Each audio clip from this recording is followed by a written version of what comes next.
Hello and welcome to the Content Byte, a podcast for freelancers who use their words to make money. I'm Rachel Smith, a freelance journalist, copywriter, and content producer.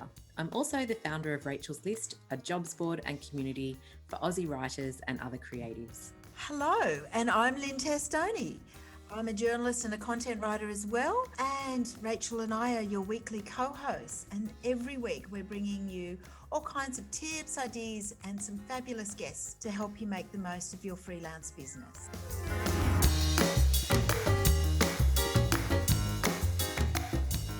Hi Rach, how's your week been? Oh, hi Lynn, it's good. I have the kid back at school, so I'm getting more of that deep thinking time that you just don't get, you know, when you have a kid around asking for snacks and Netflix and more Lego and you to play with them and the park. So I'm actually getting a lot of work done and it's so busy out there. Are you finding that?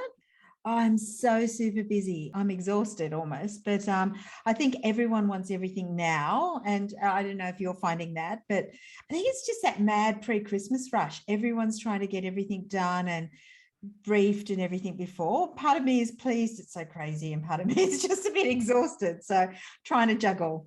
Yeah, I know. I've totally got the same as well. I think that, like you say, that pre-Christmas rush, it's something that many of us freelancers have to get used to, you know, especially if you're lucky enough to have that amount of work going into Chrissy.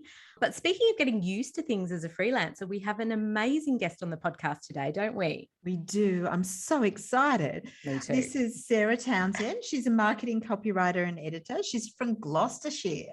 How exciting. In the UK. And she's the best-selling author of Survival Skills for Freelancers. She's got an awesome blog too. I have been actually inhaling it in the last week or so.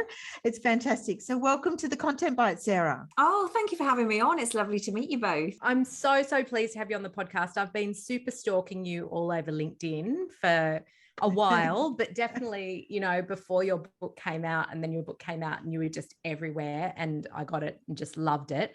And I think you've got something like 200 odd glowing reviews on Amazon. So it looks like you may have touched a little bit of a nerve. Do you think? Yeah, I think so. Well, it's actually here in the UK, it's just past 340, Wow. which is just incredible. I know people who've had books out for sort of 3 years and have got 15 reviews. It's kind of like it has really taken off. And I think what's been so amazing about it is exactly what you just said, Rachel. I feel like you hit on what happened. The book came out and I was everywhere.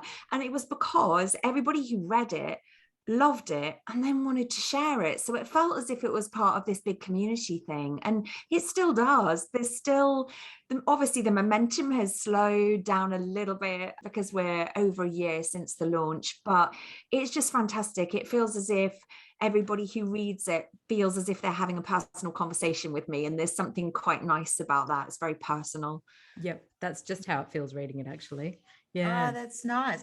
I've read bits of it and I'm going to obviously buy it after we finish this because you actually wrote the book in response to the business, your business turning 20. Is that right? Because you started with a blog post. Is that how it worked? Yeah, sort of. It wasn't, I had no intention of ever writing a book. I was one of those writers that people would say to me, oh, you should write a book about copywriting, because I've been a copywriter for, well, as you say, 20 odd years as a freelancer, but I was doing that in an employed role for years beforehand. So I've been doing it for a really long time, but I just didn't, because I write for a living, I never wanted to spend all my spare time writing as well. So I just kind of ruled out the idea of ever writing a book.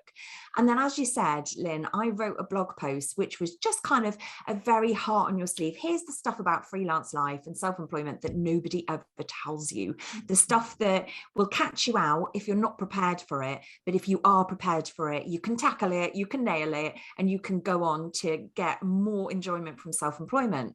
So I wrote this blog, shared it on LinkedIn, shared it on my website, and the responses that I got were totally different to the responses I'd ever had to any blog I'd written before. And I think it was because it was very much giving of myself and my own experiences. And really, people seemed to relate to that and said, wow, you know, why does nobody ever talk about this kind of thing? Why does nobody talk about the bad days and how to deal with them, and the challenges of the isolation of working on your own at home and let's be honest, that's affected pretty much everybody over the past year or so with the pandemic, whether you're self-employed or not. Yeah. So those sorts of things, the comparisonitis, self-doubt, the fear of failure, not wanting to grasp opportunities in case you fall flat on your face, but you want to grow in confidence and you have to take those risks to grow in confidence. So that's all the sorts of things that I talk about in the book. It's the mindset stuff, the ways in which we get in our own way when we're freelance, and how to deal with those things. That's so interesting. You do. And you do talk a lot about that mindset. And I think that's definitely a huge part of being a success as a freelancer, you know, getting your head in the game, finding that confidence, finding your voice, being able to direct your own career. And it's really difficult, you know, it takes years to get to that point. I mean, my business is about 20 years old as well, which makes me feel very old. And I do wish that there'd been something like your book around when I started. And I really loved how you'd written it as a series of sort of freelance myths. And do you think that so many of sort of enter freelance life with all these misconceptions about how it works and what we need to do to make it work? Yeah, I do. In a nutshell, I think we're all familiar with the freelance dream, which is the freedom and the flexibility. We love the idea of sharing our special skill, our talent with the world, and helping other people, solving problems, using this talent that we have. And we love the idea of working where, when, and how we want, and of being our own boss. But what we're not prepared for is the fact that if you're not careful, you let your clients become mini bosses, and they're in fact dictating the hours you work and what you will and won't do, and sometimes even what you get paid. Whereas actually the whole idea of being your own boss is that you're your own boss. It's a no-brainer. So it's a lot to do with the need to set boundaries.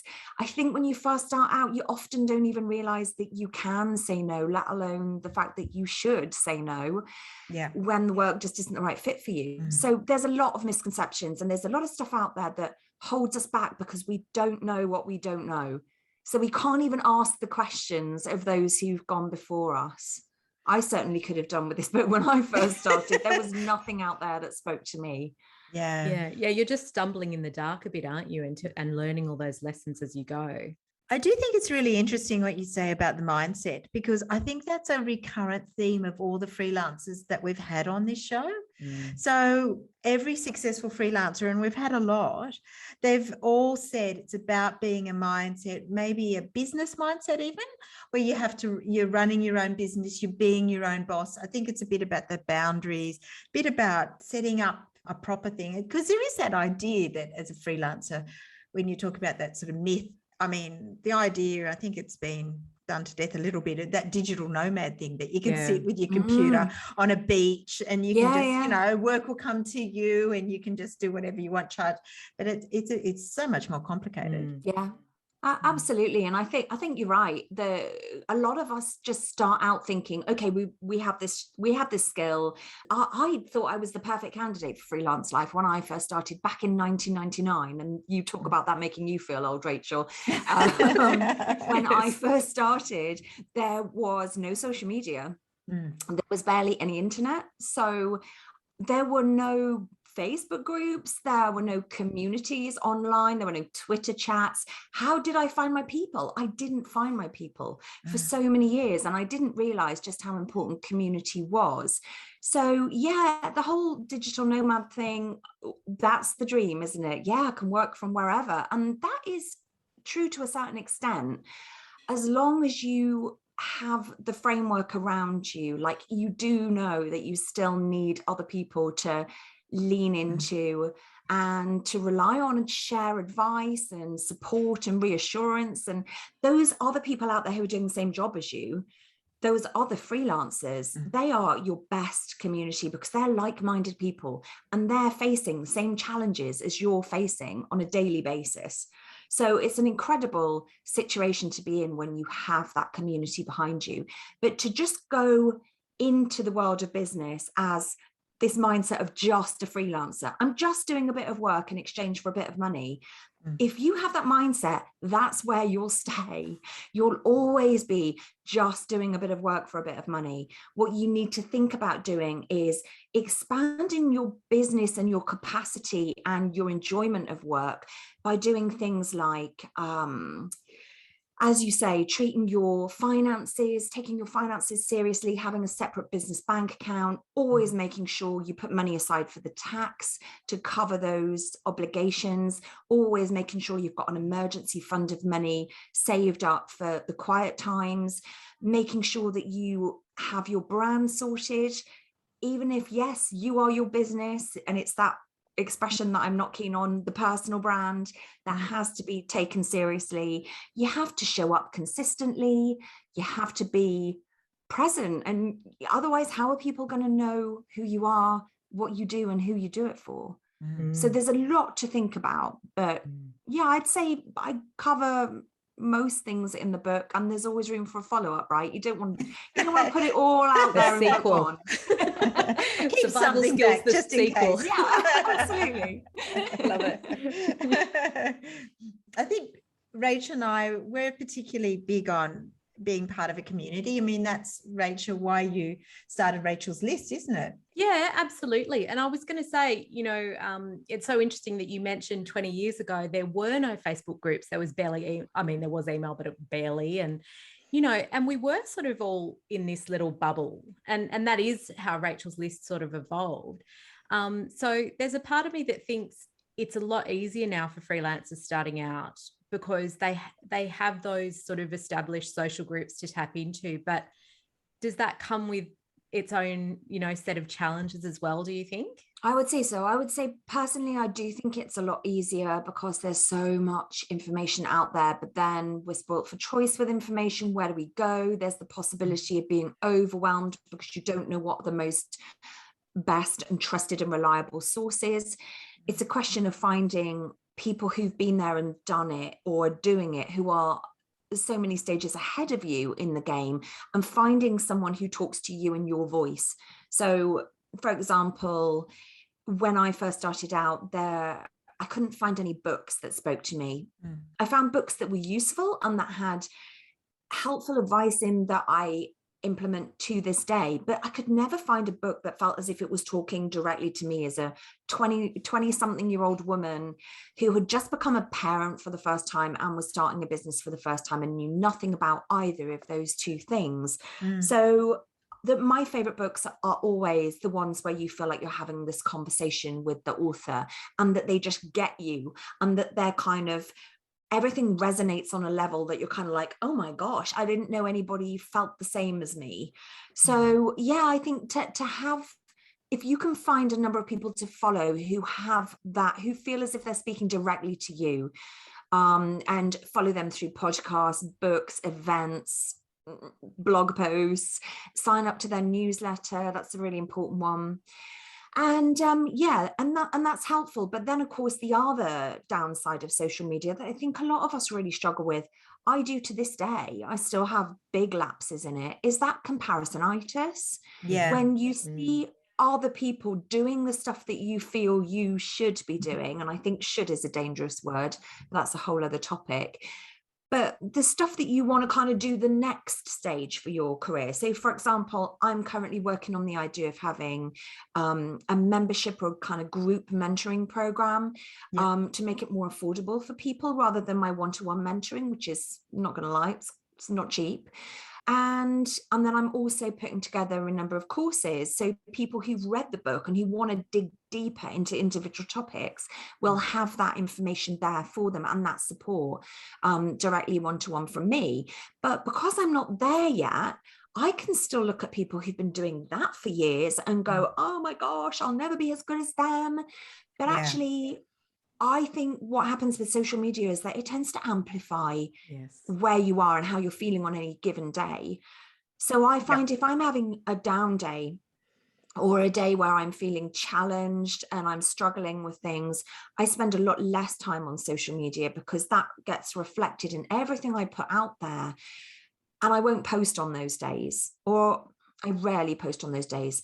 Sometimes I am intentionally more open and honest about the bad days, because I don't think we serve one another by pretending everything is unicorns and rainbows. We just don't. It's not like that. You know, everybody has bad days. And I talk about this in the book, Rachel, you'll know this, but that phrase, when you do a job you love, you'll never work a day in your life, I think that's got a lot to answer for, because we're all doing, hopefully, we're all doing a job that we love, but we all still get the bad days, and it's okay not to be okay.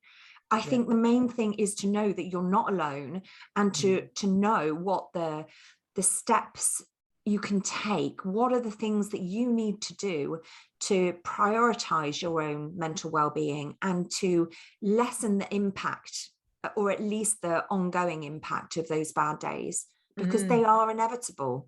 I've lost my train of thought there. I was going somewhere else. I was just going to say there's so much to unpack there. I'm going to take a few steps back, because you mentioned about the comparisonitis, and that's something Lynn and I have talked about ad nauseum on the podcast and just privately between ourselves. And I feel that there is a lot of value in, if you can't handle you know, watching people who might be that bit ahead of you, and, you know, and that really gets to you, there's no harm in unfollowing those people or snoozing them, or just not watching what they're doing. And Lynn always says this, which I love. She's always like, just stay in your lane, stay in your own lane. That's my expression. You know? That's always what I say. And I think that is really, really important.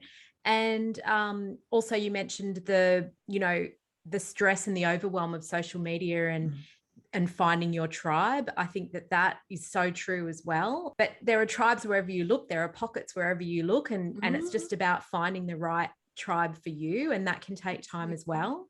But something also I wanted to touch on is, with the book, something I really loved when I was reading it, you know, obviously I'm an Australian freelancer and you wrote it, you know, as a UK freelancer. There was so many universal themes that made me feel like, wow, you know, we all but go it's sold through in 20 countries, so there must be something universal about it. It's super universal. It's hugely universal. But I also wondered, you know, from your perspective, are there challenges that you think UK freelancers face that, you know, might be really different to other locations? That's a very good question. That's the first time I've been asked that, actually. I don't know. I need to think about that, because my gut feeling is no. And my gut feeling is that the struggles are universal. I don't think there's a single myth in the book that people in another country would go, oh, what's she talking about? I can't relate to this. I genuinely think the one section that was difficult to make universal was obviously the section about money and tax and insurance and pensions and this kind of thing, which is why I really barely touch on it, because yes, it was primarily written for a UK audience, but the intention, because I sell through Amazon, was that people, freelancers, self-employed people and entrepreneurs, and, you know, around the world, maybe there's a difference in the language that we use around self-employment, because I was chatting to a guy, Bernie, can't think of his surname, Bernie, the other day, who is involved in European Freelancers Week. And he said that they were talking to an audience about co-working for freelancers. And they had a lot of blank faces and people just were not really responding. They weren't engaged at all. And then it came about that actually they don't consider themselves to be freelancers. They call themselves entrepreneurs. The whole of this audience considered themselves to be entrepreneurs, and they were working in not a co-working space, but something like a shared workplace. So they had different terminology, and that is really, I think, the only potential sticking point. But you know, you get over that. I genuinely don't think there are any issues that we face here in the UK that you wouldn't face anywhere in the world. Please, if anybody's listening and doesn't agree, then do feel free to correct me, because I love to learn. You have to keep an open mind always in life, don't you? And if anybody kind of goes, well, no, I believe you're wrong, there is of course this that you've overlooked. I'm sure I have overlooked something. Just put me right. I don't think it's something that you overlook, but obviously the big glaring one is pay rates, isn't it? Yeah. In different places around the world. And you see that a lot, like Lynn and I are both in an Jennifer Goforth Gregory's freelance content marketing writer group on Facebook. Yeah, there's a lot of rates in there, a lot of questions. Isn't it fascinating, Lynn, when you see there are so many people there from all over the world, and you will see people saying, well, I charge $250 an hour, but then you'll have someone say, well, I've been offered something and it's, you know, it's paying 25 cents for, you know, this enormous amount of work. And is that okay? And so there's such a disparity. And obviously that's something that you can't actually address because it just is, you know, so difficult. Sure, but there is a charging chapter in the book. And the reason that this is different is because, yes, I don't talk about rates specifically because and this is nothing to do with the fact that I'm UK based. There are freelancers in the UK who charge £1,000 a day, and there are freelancers who charge £100 a day. And that none of those are less valid or less relevant, but the difference between them, it's not just your experience, it's not just your skill set, it's this again, it's your mindset. And your confidence. Confidence in charging is so key. It's having the self-belief to come up with this figure and kind of to inhabit that figure. You have to believe in it yourself, because as I say in the book, if you've put your rate up, but you're like, oh, I'm not sure, I feel a bit uncomfortable about this, I'm not sure that I can really, we want to get this level, this kind of place of peace with ourselves where we're not kind of, oh, who does she, you know, the little internal voice is not saying, who does she think she is, you know, oh, how can she charge that much? Why? It's that sort of, we don't want to be self-important, but at the same time, we want to be seen that we value ourselves. So if you charge too little, the flip side of that is that people might think, oh, he can't be very good because he only charges $150 an hour. I mean, a day. There are so many strategies around that, aren't there? I think Lynn and I we were reading something or talking about this recently, where some people say they put their quote together and they're like, I'm just going to sleep on that. And then the next day look at it and go, no, that's way too low. And they it's like that act of sleeping on it and really thinking about it. You think, well, actually, no, you know, I did underquote in order to get that job, or I should have, you know, factored in more time or that sort of thing. So do you have any strategies like that? Yeah, well, I also think that what you said about community, I think community is so important, because when we feel that we're operating we're in a bit of an echo chamber, you know, we don't have other freelancers to bounce ideas off, or to say, I've been asked to quote for this piece of work, I'm thinking around $400-500, pounds, whatever. What do you guys think? That is so powerful. We lose sight of, I think also with a lot of people, there's a lot of anxiety around money. I don't know if I'm right with thinking this, but in my experience, it seems to be something even more so for women. A lot of women are kind of brought up with you know, we don't talk about money. That's the way we didn't have money when I was growing up. Money was very scarce, and we never had proper holidays, and I had hand-me-down toys and handmade toys and hand-me-down clothes. And again, I talk about that very much openly in the book. So when I was growing up, I was raised to have a scarcity mindset, and it's taken me a lot of years to realize that actually having an abundant mindset and believing that there truly is enough work out there to go around for everybody, that really helps. And once you believe in yourself more, and you are normalizing those conversations about money by talking about them in those groups. I'm part of a WhatsApp group of copywriters, quite a small group. We started out, we all knew one another vaguely. Couple of us were already good friends, but we started as a group when we first went into lockdown here in the UK. And I suggested that we had a quick phone call once a week, just so that we were seeing other people at one stage during the day. And we've now got this thriving WhatsApp group, and we talk about everything. So every project that comes in, we're kind of like, I was thinking of charging like $2,000 for this. What do you guys think? And it's amazing just how much more confident we've all become talking about our rates. To begin with, we were all quite reticent about it. So talking about it is definitely an important thing. If you can role play, it sounds cringy, but if you can role play that conversation with another freelancing friend or a partner or a grown-up child, which is what I did for years, it really helps just saying those figures out loud. Yeah, I absolutely love that. And I think that you've totally hit the nail on the head in that that's such a huge part of why those groups are so valuable. Yeah. I think you do have to go into it with a fair amount of courage, and admitting that you don't really know what to charge for that script writing job or that. I mean, it's something that happens in the Rachel's List group, isn't it, Lynn? Like every second post is someone saying, I've been offered this job and it's got all these moving parts. How would you guys charge for that? And people lob in and give their views. And the great thing about that is it's not only helping that person get a quote that's realistic, it helps it's helping everyone learn. Mm. Everyone's learning from that thread, you know, and even gaining the confidence. Lurkers. Yeah. Yes, even the those lurkers people who aren't commenting on that post, Yeah. probably especially those people, because those are the people that don't have the confidence to talk about it themselves. But the fact that those conversations are taking place, that is immensely valuable to your community. Huge. Yeah. Well, Rachel and I are always very conscious and quite open about how much we charge and everything. Both of us have talked on the podcast about this, and I did a quoting masterclass for Rachel as well, and talk about how that is. I think when you're talking about the scarcity mindset, one of the things I've noticed and we've noticed is that a lot of people going into content and copywriting have come from a journalism background.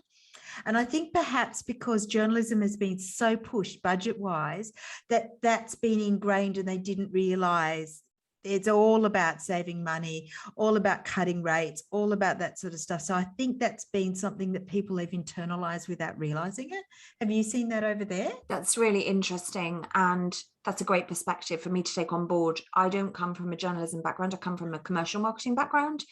So I worked in businesses doing their marketing, and then I went agency side before I came to become a freelancer. So yeah, I think now that you've pointed that out, that makes perfect sense. So it would be interesting to have some sort of correlation between the freelancers that do what I would perceive as undercharging, those that do undercharge, and whether many more of them have come from a journalistic background. I wouldn't be surprised at all. Yeah, I think so. Certainly an agency, if you come from an agency background, I think you're much more confident in your rates. You've come from some sort of structure too about the way people charge, whether it's hourly rates or project rates. I think that gives you a better education in that. Journalists don't have their work connected with rates particularly. And even if they're very senior, they can still jump into freelancing and be completely behind the eight ball in terms of what they're worth in that market. And it takes a long time to catch up, or, you know, it's a real learning curve to catch up and actually start charging what you're worth. Yeah. But again, I think the big part of why it does take such a long time to catch up is because the self-worth isn't there, because it's never been given to them, and they've never had that reassurance that they need, that their skills are valued, and because it has always been so much pressure. I've actually got a large community of translators and interpreters in my community, in my network, partly because I've done quite a lot of training for one of the professional bodies here in the UK, but it just seems to resonate with them. My advice seems to resonate. But within the translation community, there are still a lot of people out there who get paid by the word, and that to me is just we need a shift away from that and towards a value-based charging model. But until the industry shifts away from it, that's not going to happen. Yeah, that's exactly. Tricky. Yeah.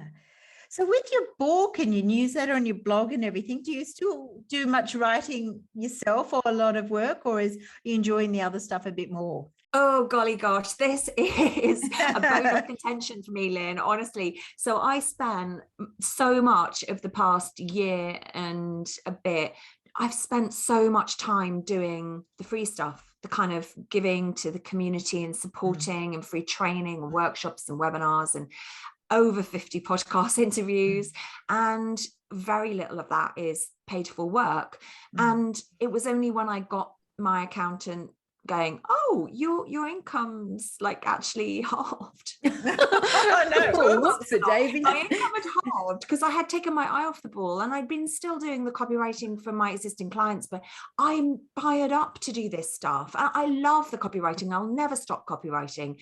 But what it does mean is that I'm predominantly focusing on work with existing clients, many of whom I've worked for years. RTL Group, Europe's biggest entertainment network. I've worked with them as a freelancer for 16 years now. Wow. So I'm predominantly working with the people that I already know and love.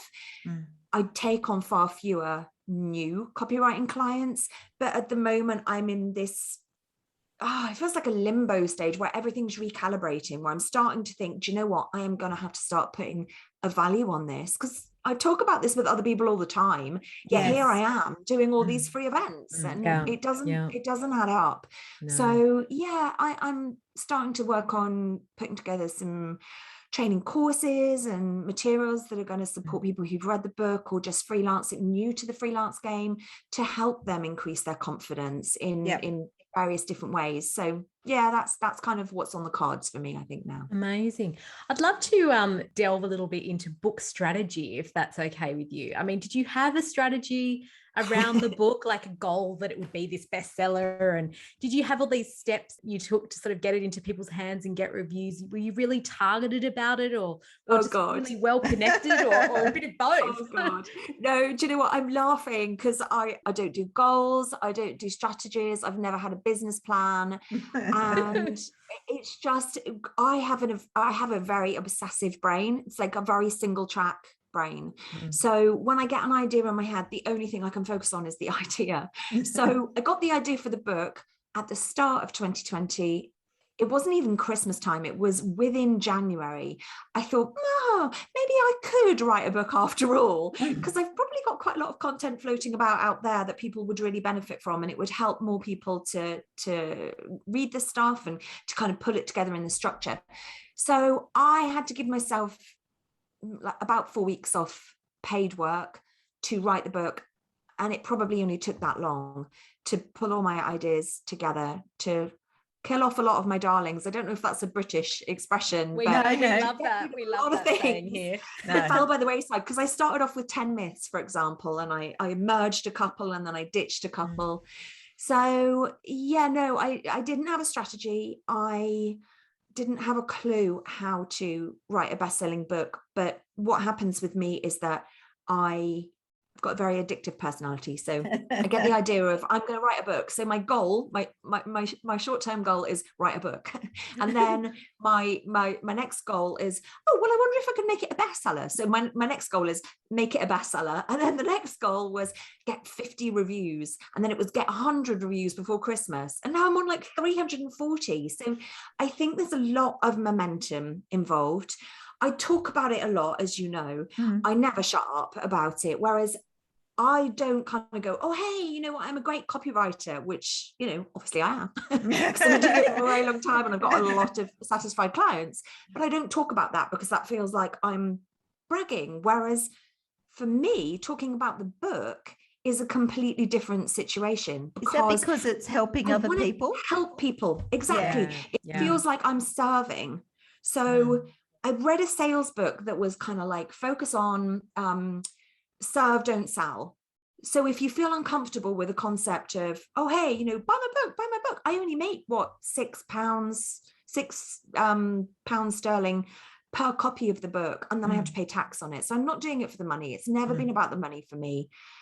It's just wanting to help and support and reassure as many people as I possibly can, who really, they say that your ideal client is you however many years ago. So for me, I like that. For me, I mean, I wrote this book really for me when I started out, and obviously I can't travel back in time and help myself, but there are so many people out there now who have said, oh my gosh, I've been thinking about going self-employed for years, and your book finally gave me the courage to do it. I had an email the other day from somebody saying, I read your book a year ago, and honestly, it has shaped my career over the past year so much, and it's made my business so much more successful and me so much more confident. And for me, that gives me goosebumps, even though I'm wearing a polo jumper. I just love hearing that sort of thing and knowing that it's making a difference. Yeah, that just makes all the difference, doesn't it? Hearing that feedback and that it's actually had a life out there and has, you know, helped people in all these tangible ways. That's so great. Yeah, it is nice. So in a nutshell, no strategy, just lots of obsessions, lots of mini obsessions along the way. And good word of mouth. Yeah, word of mouth has been phenomenal. The community has been fantastic. And I think it helps that I am so visible on social media. So I'm always showing up, I'm always providing that reassurance and that advice and support for the freelance community. Like, for example, when people in the freelance community have gone on social media and said, look, I'm really struggling, I feel like on the edge of burnout, or I'm struggling with my mental health right now, I'll just send them a free copy of the book and see if it helps. And yeah, I mean, I'm always kind of on the lookout for supporting other people. And I think it just comes back in spades. I think there are a lot of business books out there that people have written because they've read Daniel Priestley's Key Person of Influence or a book like that, which is a fantastic book, by the way, fantastic. But he recommends writing a book to boost your authority within your marketplace. Now, I only listened to that on Audible about a month ago. And you'd already done it. Just by chance. But I think people can sense that, you know. I think when the author is in it for themselves, I feel like that comes across and people don't make that emotional connection with the book. And for me, it's all about the emotional connection. So a bit of a not especially helpful answer to your question, Rachel, but I like it better. Authentic, at least. Did you approach publishers or did you self-publish? No, it never occurred to me, not for a second.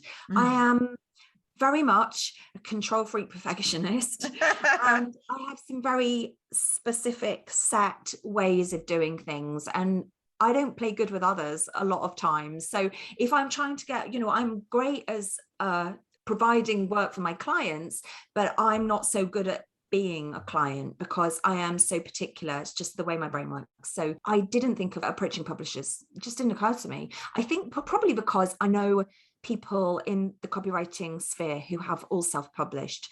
So at the very start, and this might help your audience if anybody is thinking of writing a book, my first step in terms of, right, what do I do before, I don't know how to write a book, what do I do? How do I get started with this? Opened up the Word doc, copied and pasted any blogs that I'd written that I kind of wanted to adapt that information. So I felt like I had avoided the blank page syndrome for starters, even though I'm a writer and have been for years and should be more and more than happy with that situation. I decided to speak to half a dozen colleagues of mine through a Zoom call and just said, look, can I pick your brains? I'll do it as a skill swap happily if you ever want to pick my brain on anything in the future, because I always believe it should be an energy exchange. I don't believe in kind of taking for nothing. So I asked them what they learned during the process of self-publishing and what they wish they'd known at the start. Oh, that's a great idea. And what did you learn from that? Well, so much really, like a lot of real specific things. Like one guy said, I got my cover designed really early on in the process, because when you start off on this high of like, yes, I can do this. And then like anything in the creative process, you get to the messy middle where you're like, whoa, what am I doing? I can't do this. And you have this crisis of confidence. But actually, I had my book cover designed and I also got a landing page built because I wanted to get I quote over 100 freelancers within the book, and I wanted to get people's buy-in to the idea, the concept behind the book. And I started off just DMing people on Twitter and going, oh, here's a little Word doc that tells you a little bit about the book. And I thought, well, that's not very professional. So like I say, early on, I think it's probably chapter 1, I realized that if I wanted half decent clients with half decent budgets, I needed more than a half-assed approach. And Lynn, I love that harks back to what we were talking about earlier on with adopting a business mindset as a freelancer. And it came down to that really. I just thought, okay, so what would a professional do with this? Yes, I'm going to be an indie author. Yes, I'm self-publishing, but I still want to be 100% professional about it because that's my outlook. So getting the landing page built and the book cover designed gave me that sense of it's real, it's happening. Yeah, there's going to be a messy middle. Yeah, there's going to be a crisis of confidence or more than one along the way. But, you know, I've got this. I've put it out there now. It has to happen. Yeah. So yeah, that really helped. That's really good advice. I do love the bit in the book where you talk about the characteristics that can help smooth your path to freelance success. And, you know, I have met and talked to so many freelancers over the years through Rachel's List. And I think it's really true that not everyone is cut out for freelancing. And I think that many people, like we were talking about earlier, they really romanticize it. Do you think that that's the case, that some people think, oh, freelancing is great, but they're actually much happier in a perm job? Yeah, I definitely do. My best friend is a perfect example. She trained to be a personal trainer, and she's just not someone who likes putting herself forward. She doesn't like showing up on social media. She prefers to sort of stay in the background, and she won't mind me sort of telling the story. But yeah, she got her brand designed and she had a couple of clients, and then it all went a bit quiet and she didn't really want to push herself forward. She didn't want to be doing the stuff that we have to do to find clients and to get work. And so she went back to doing a paid role, and that suits her better. So yeah, there's no shame in it, is there? I mean, it's just we're all different. We would have no shame in kind of saying, oh, I tried this, but it didn't work. It's not for everyone. No, for sure. Absolutely. One of the things I loved about your book is that you do share a few stories from different freelancers. Do you have a favorite story? Oh, that's like asking me to choose a favorite child, Lynn. Sorry. She always comes up with the hard questions at the end. I don't know that this is a favorite, but one of them that stood out for me is a good friend of mine who's a freelance magician. And like, I love the fact that most of the people there are all different industries and levels of experience and jobs represented in the book, including, I even got a quote from my builder and my decorator, just to kind of get the trades in there. Nice. They don't have full representation, but I wanted to really show that all the advice really did matter. So those quotes were about taking your brand seriously and having branded uniform and a van, and that is important in the sphere in which they work. But the mini case study from my friend Rich, the magician, is talking all about how for him, the one thing that has made his self-employed life, it's transformed his business, is his network. So getting to know these people who work, so he works in the wedding industry. So getting to know the event planners and the florists and the cake makers and all these other people who don't do the same job as he does, but they all know the industry. They all have the same challenges with the same clients. People kind of going, I mean, with him, because he works in the entertainment industry, he gets a lot of, oh, you know, we can't actually afford to pay you for this, but if you come along and do a few tricks, it'll be great for your exposure. What freelancer hasn't come across offers if it'll be good for exposure from time to time? So I wouldn't say it's my favorite, but that's the one that springs to mind off the top of my head. Well, look, you've written so much about freelancing. It's all in your head. What would be your best advice to people who might be struggling with freelancing and want to pick your brain, I suppose, about this is literally the hardest question. I get it asked every single time I do an event or a podcast, and I'm never prepared. I should just have a little soundbite that I go, hey, you know, well, obviously I should start off by saying, hey, buy my book, because it's all in there, you know, all the advice is in there. But I think because I share 8 myths in the book, it's very difficult for me to pick one of them and say, this is the one that you need to bear in mind. I would probably come back to, no, do you know what I'm going to say? Stay curious. I think staying curious, keeping an open mind are so vitally important. And it comes back to the community. It comes back to networking and building and working on your relationships and your connections. Because quite often, I don't know if you ever find yourself in a situation where you're in face-to-face networking or even a Zoom meeting online, where we all get very good at creating our customer avatars. We know what our dream customer looks like. And if we assess the people in the room at the time and go, yeah, do you know what? I don't think my dream client's here. We disengage from that process and we shut down opportunities that may exist.